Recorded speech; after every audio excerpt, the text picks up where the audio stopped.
জেনজিরা ভারতে কেন আন্দোলনে নামছে না, এরকম প্রশ্ন করছেন অনেকেই। ভারতে মোট জনসংখ্যার প্রায় ৩৭ কোটি হলো জেনজি, কিন্তু দেশটিতে খুব জোরালোভাবে জেনজিদের প্রতিবাদ বিক্ষোভ চোখে পড়ছে না।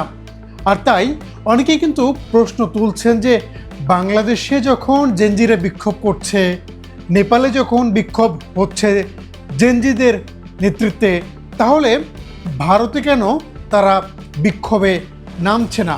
ভারতে কি দুর্নীতি নাই? ভারতে কি বিভেদ নাই? যদি থাকে তাহলে জেনজিরা চুপ কেন? ভারতেও দুর্নীতি আছে, বিভেদ আছে, কিন্তু জেনজিদের মধ্যে একতা নেই, কারণ তারা রাজ্যকেই বেশি গুরুত্ব দিয়ে থাকে।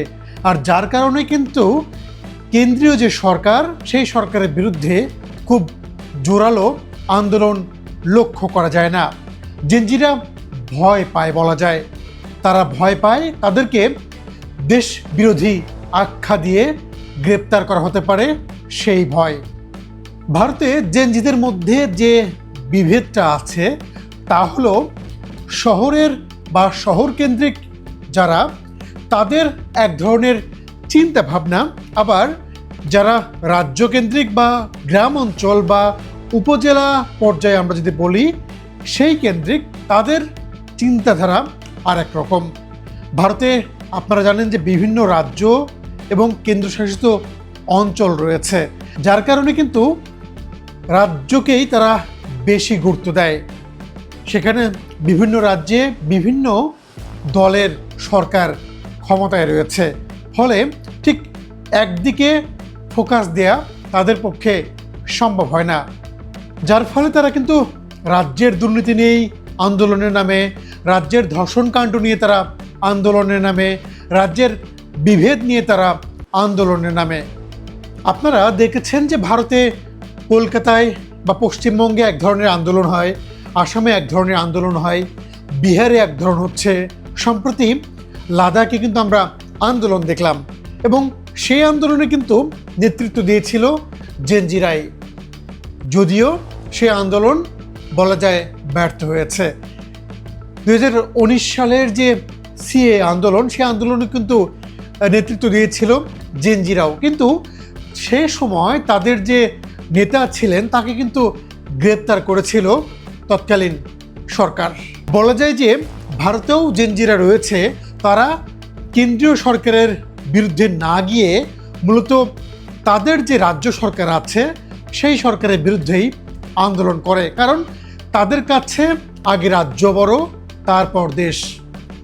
এরপরও কিন্তু জেনজিদের যে বিক্ষোভ সারা বিশ্বে হচ্ছে, আমরা দেখেছি বাংলাদেশ, নেপাল, সম্প্রতি হয়ে গেল পেরুতে, মাদাগাস্কারে যে আন্দোলনগুলো হচ্ছে, এই আন্দোলনের ফলে কিন্তু ভারতের বর্তমান যে বিজেপি সরকার, তারাও কিন্তু একটা ভয়ের মধ্যে রয়েছে।